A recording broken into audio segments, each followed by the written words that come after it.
పల్లెలే దేశానికి పట్టుకొమ్మలు అన్నారు పూజ్య బాపూజీ మహాత్మా గాంధీజీ.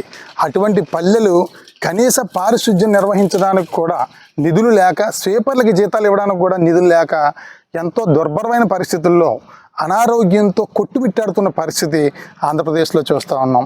గత ప్రభుత్వం అవ్వచ్చు, అంతకుముందు ప్రభుత్వం అవ్వచ్చు, అనేక కారణాలు. దీనికి కారణాలు ఎవరి మీదో తప్పు మనం నిందలు వేయడం కంటే ప్రస్తుతం మనం ఏం చేయాలనేది ప్రతి ఒక్కరు కూడా ఆలోచించాలని చెప్పేసి కోరుకుంటూ, మన రాష్ట్ర ఆర్థిక పరిస్థితి ప్రస్తుతం ఎలా ఉందో అందరికీ తెలుసు.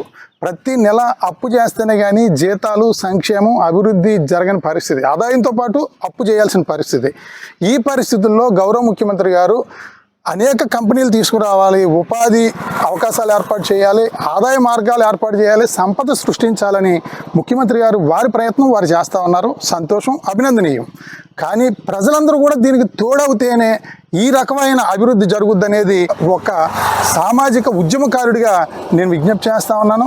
గత 7 సంవత్సరాల క్రితం మా బూరుపూడి గ్రామానికి నేను సర్పంచ్గా ఉన్నప్పుడు జాతీయ ఉపాధి హామీ పథకం ద్వారా MGNREGS పథకంలో మా గ్రామంలో కొబ్బరి చెట్లు నాటడం జరిగింది. చూడొచ్చు కొబ్బరి చెట్లు అన్నీ. ఇది ఊర చెరువు గట్టు మీద కొబ్బరి చెట్లు నాటడం జరిగింది. ఈరోజు ఈ కొబ్బరి చెట్లన్నీ కూడా కాయలు కాసే పరిస్థితికి రావడం జరిగింది. నేను ఈ సందర్భంగా ఈ కొబ్బరి చెట్ల దగ్గర ఈ వీడియో ఎందుకు చేస్తున్నానంటే 13,326 గ్రామ పంచాయతీల్లోని సుమారు 1,00,000 పైన చెరువులు ఉన్నాయి. ఒక్కొక్క చెరువు గట్టు మీద కూడా 100 కొబ్బరి మొక్కలు కానీ, జీడిమాడు మొక్కలు కానీ, మామిడి మొక్కలు కానీ నాటినట్లయితే 1,000,000 మొక్కలు నాటే అవకాశం ఉంది. సంవత్సరం ఇప్పుడు వర్షాకాలం కాబట్టి 1,000,000 మొక్కలు నాటితే 5 సంవత్సరాల తర్వాత కోట్లాది రూపాయలు ఆదాయం గ్రామాల్లోనే వస్తుంది. అంటే ముఖ్యమంత్రి గారు విదేశాల నుంచి ఇతర మార్గాల ద్వారా ఆదాయం సమకూర్చడం, కంపెనీలు, ఇదంతా ఒక ప్రాసెస్. అది ఈ ప్రాసెస్ మన గ్రామంలో మన వనరులను ఉపయోగించుకుని మనం ఆదాయం సృష్టించుకుని, సంపద సృష్టించుకునే పరిస్థితి చేయాలని 23వ తేదీ శుక్రవారం నాడు రాష్ట్ర వ్యాప్తంగా ఉన్నటువంటి అన్ని పంచాయతీలలో కూడా జాతీయ గ్రామీణ ఉపాధి హామీ పథకం గ్రామ సభలు గౌరవ పంచాయతీరాజ్ శాఖ మంత్రులు శ్రీ పవన్ కళ్యాణ్ గారు ఏర్పాటు చేయాలని ఆదేశించడం జరిగింది.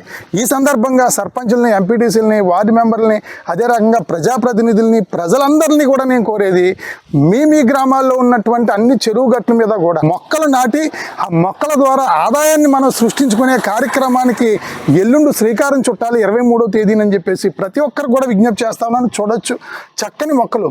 అంటే వేల కోట్ల రూపాయల ఆదాయం గ్రామాల ద్వారా మనం సృష్టించుకునే పరిస్థితి మనం చేయాలి. ఇదంతా మాటల వరకునే జరుగుద్ది, చేతలు జరగదని ఎవరు అనుకోవద్దు. ఎందుకంటే అందరూ కలిసి ఏదైనా చేయొచ్చు. ఇప్పుడు ఈ కొబ్బరి మొక్కలన్నీ కూడా నేను సర్పంచ్గా ఉన్నప్పుడు మా గ్రామ ఎంపీటీసీ కానీ, వార్డు మెంబర్లు కానీ, గ్రామ ప్రజలు, యువత అందరి సహకారంతో నాటడం జరిగింది. ఇవన్నీ కూడా ఇవాళ ఫలసాయాన్ని ఇచ్చే పరిస్థితి. కాబట్టి ప్రతి ఒక్కరూ కూడా మొక్కలు నాటుదాం. ఎందుకంటే మొక్కలేనిదే మనిషి లేడు. మొక్క మనకి మంచి ఆక్సిజన్ ఇస్తుంది, ఈరోజు ఆదాయాన్ని సమకూర్చే పరిస్థితి. కాబట్టి ప్రతి ఒక్కరూ కూడా మరి 23వ తేదీన జరిగే గ్రామ సభలో మీ గ్రామాల్లో మొక్కలు నాటే కార్యక్రమానికి తీర్మానాలు చేయాలని ప్రతి గ్రామంలోని కూడా ప్రజలందరూ కూడా విజ్ఞప్తి చేస్తా ఉన్నాం. మీ పాటంశెట్టి సూర్యచంద్ర, జగ్గంపేట నియోజకవర్గం.